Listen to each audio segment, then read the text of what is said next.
प्रिय मित्रों, आप सभी का आपके चैनल द लिटरेरी अरीना में आपका स्वागत है। प्रिय मित्रों, आज हम लोग इस वीडियो में श्री रामचरितमानस के प्रथम खंड के संस्कृत श्लोकों का अध्ययन करेंगे, उसके उच्चारण और उसके अर्थ को समझेंगे। डियर फ्रेंड्स, आप लोग जैसा कि जानते हैं कि श्री रामचरितमानस तुलसीदास जी की अनुपम कृति है। श्री रामचरितमानस गोस्वामी तुलसीदास की एक अनुपम कृति है जो भारतीय हिंदी साहित्य की अमूल्य धरोहर एवं महाकाव्य है। इस महाकाव्य को 7 अध्यायों में विभाजित किया गया है, जिसे हम लोग कांड कहते हैं। ये 7 कांड कौन कौन से हैं? तो पहला कांड है बाल कांड, उसके बाद अयोध्या कांड, तीसरा अरण्य कांड, चौथा किष्किंधा कांड, 5वां सुंदर कांड, 6ठा लंका कांड और 7वां जो है वो आदि कांड या उत्तर कांड है। आज के इस वीडियो में हम लोग सबसे इंपॉर्टेंट और पहला भाग बाल कांड के श्लोकों का अध्ययन करेंगे, उसके उच्चारण को समझेंगे और उसके अर्थ को समझेंगे। फ्रेंड्स, श्री रामचरितमानस, जिसको हिंदी का रामायण भी कहा जाता है, यह एक एपिक पोएम है। एपिक मतलब एक महाकाव्य है और किसी भी एपिक को स्टार्ट करने से पहले देवी और देवताओं का आह्वान किया जाता है, उनकी वंदना की जाती है, उनसे आशीर्वाद लिया जाता है कि मेरे इस कार्य को आप पूरा करने में मदद करें। जैसा कि हम लोग इंग्लिश लिटरेचर में भी देखते हैं, जब मिल्टन ने पैराडाइज लॉस्ट को लिखा तो उन्होंने भी 9 म्यूजेस को आह्वान किया, इन्वोक किया कि वे उनकी मदद करें। तो यहाँ भी तुलसीदास जी श्री रामचरितमानस को लिखते समय उन्होंने हिंदू देवी देवताओं को आह्वान किया है, उनसे प्रार्थना की है, उनकी वंदना स्तुति की है और सबसे पहले उन्होंने विद्या की देवी माता सरस्वती, उसके बाद मंगलकारी देवता श्री गणेश की वंदना करते हैं, उसके पश्चात माता पार्वती और श्री शंकर जी की वंदना करते हैं, तत्पश्चात गुरु की वंदना करते हैं, उनसे आशीष लेते हैं, पुनः आदि कवि श्री वाल्मीकि जी और श्री हनुमान जी की वंदना करते हैं, तत्पश्चात श्री सीता जी और श्री राम जी की वंदना करते हैं और अपने काव्य को आरंभ करते हैं। मित्रों, अब मैं संस्कृत श्लोकों का पहले रिसाइटेशन करता हूं, उन्हें पढ़ता हूं, फिर उसके बाद हम लोग इसके अर्थ को समझेंगे। पहला श्लोक है वर्णानामर्थ संघानाम रसानम छंदसामपि मंगलानाम च कर्तारो वंदे वाणी विनायको भवानी शंकरो वंदे श्रद्धा विश्वास रूपिणम याभ्याम विना न पश्यन्ति सिद्धा स्वान्त स्थिमीश्वरम वंदे बोधमयम नित्यम गुरु शंकर रूपिणम यमाश्रित्य हि वक्रो अपि चंद्र सर्वत्र वंदेते सीताराम गुणग्राम पुण्यारण्यो विहारणो वंदे विशुद्ध विज्ञानो कविश्वर कपीश्वरो उद्भव स्थिति संहार कारणिम क्लेशहारणिम सर्वश्रेष्ठकरीम सीताम नतोहम राम वल्लभाम यन्माया वशवर्ति विश्वमखिलम प्रमादि देवासुरा यत्सत्वाद नृषभ भाति सकलम रजो यथाहर्भ्रम यत्पादप्लवमेकमेव हि भवाम्बोधिस्ति तृषावताम वंदे अहम तम शेष कारण परम रामाख्यमीशम हरिम नाना पुराण निगमागम सम्मतम यद रामायणे निगदितम क्वचिदन्य तो अपि स्वांत सुखाय तुलसी रघुनाथ गाथा भाषा निबंधमति मंजुल मातनोति। डियर फ्रेंड्स, अब हम लोग एक एक श्लोक को पढ़ेंगे पुनः और इसके अर्थ को समझेंगे कि तुलसीदास किनका आह्वान करते हैं और क्या कहना चाहते हैं। पहला श्लोक है वर्णानामर्थ संघानाम रसानम छंदसामपि मंगलानाम च कर्तारो वंदे वाणी विनायको। अर्थात तुलसीदास जी कहते हैं कि अक्षरों, अर्थ समूहों, रसों, छंदों और मंगलों की करने वाली श्री सरस्वती जी और श्री गणेश जी की मैं वंदना करता हूं। आप यहाँ देख भी सकते हैं, I reverence Vani the goddess of speech and Vinayak lord Ganesha the originators of sounds represented by the alphabet of the multitudes of objects denoted by those sounds of poetic sentiments as well as of meters and the begetters of all blessings। यानी कि इस पहले श्लोक में तुलसीदास जी माता सरस्वती, जो रसो छंदो यानी कि विद्या की देवी हैं, काव्य की देवी हैं, उनकी वंदना करते हैं।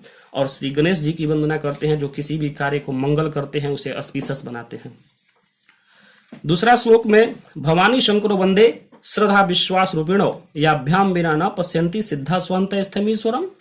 अर्थात यहाँ पे कवि कहते हैं कि श्रद्धा और विश्वास के स्वरूप श्री पार्वती जी और श्री शंकर जी की मैं वंदना करता हूँ, जिनके बिना सिद्ध जन अपने अंतःकरण में स्थित ईश्वर को नहीं देख सकते। यानी कि इस श्लोक में माता पार्वती और श्री भोलेनाथ जी की वंदना की गई है, उनका आह्वान किया गया है। उसके बाद तीसरे श्लोक में हम लोग देखते हैं वंदे बोधमयम नित्यम गुरु शंकर रूपिणम यमाश्रितो ही वक्रोपि चंद्र सर्वत्र वंदेते। वाह!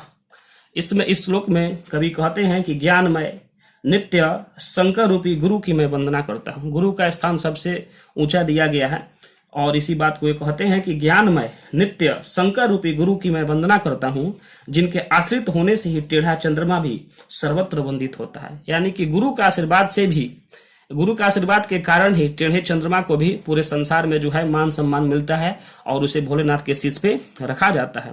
आप यहाँ देख सकते हैं, I make obeisances to the eternal perceptor in the form of Lord Shankara, who is all wisdom, and resting on whose brow the crescent moon, though crooked in shape, is universally adored।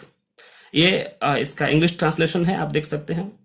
दूसरे श्लोक में यहाँ था I greet goddess Parvati and her consort भगवान Shankara, embodiments of reverence and faith respectively, without which even the adept can not perceive god enshrined in their very heart.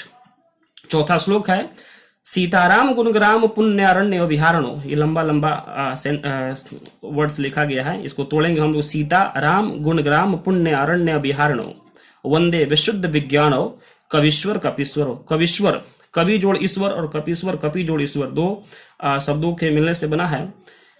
यहाँ कवि कहते हैं I pay homage to the kings of birds, यानी वाल्मीकि महाकवि आदि कवि जिन्हें कहते हैं, and the chief of monkeys, यानी कि कपीश्वर यानी कपियों के जो राजा हैं Shri Hanuman ji, of pure intelligence both of whom sport in the holy woods in the shape of glories of Sita and Rama.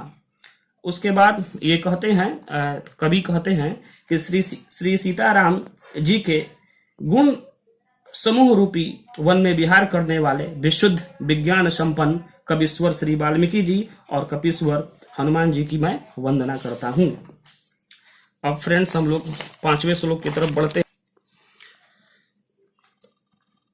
I bow to Sita, the beloved consort of Sri Rama, who is responsible for the creation, sustenance and dissolution of the universe, removes afflictions and begets all blessings। यानी श्री राम और श्री सीता जी की वंदना करते हैं।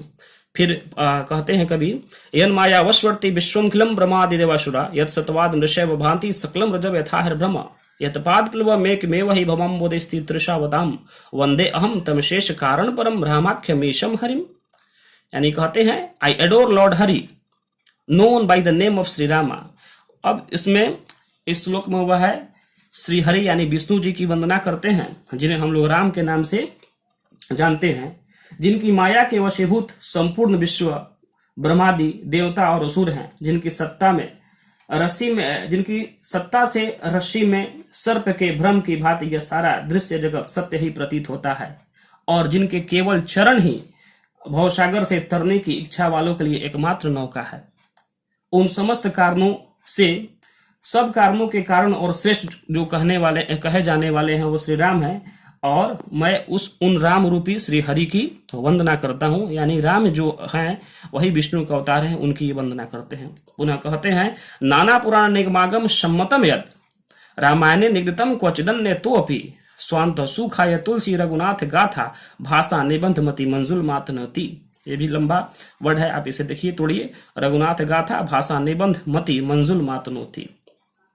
अब यहाँ पे कवि कहते हैं कि अनेक पुराण वेद और तंत्र शास्त्र से सम्मत तथा जो रामायण में वर्णित है और कुछ अन्यत्र से भी उपलब्ध श्री रघुनाथ जी की कथा को तुलसीदास अपने अंतःकरण के लिए सुख के लिए अत्यंत मनोहर भाषा रचना में विस्तृत करते हैं। तो ये हो गया, इन्वोकेशन हो गया। इनमें सभी देवी देवताओं का आह्वान किया है श्लोक के माध्यम से तुलसीदास जी ने। और फिर उसके बाद हम लोग देखते हैं इसमें ये श्लोक है, संस्कृत का श्लोक है, इसमें बहुत सारे पोएटिक डिवाइसेस हैं। जैसे यहाँ पे सोरठा है, सोरठा से शुरू होगा, बाद में जो है इसमें चौपाई मिलेंगे आपको, दोहे मिलेंगे। तो इसके बाद जो है अब कंटिन्यूटी इसकी बढ़ती है और इस महाकाव्य को आगे बढ़ाया जाता है। थैंक यू फ्रेंड्स, मिलते हैं हम लोग नेक्स्ट वीडियो में। इसके नेक्स्ट पार्ट को भी हम लोग अध्ययन करेंगे। तब तक के लिए धन्यवाद। आपने अब तक कीमती समय दिया, उसके लिए धन्यवाद। चैनल को सब्सक्राइब करें, वीडियो को अधिक से अधिक शेयर करें ताकि अन्य लोगों तक पहुंचे। और अगर आप किसी अन्य वीडियो को देखना चाहते हैं तो मुझे कमेंट बॉक्स में कमेंट करें। धन्यवाद।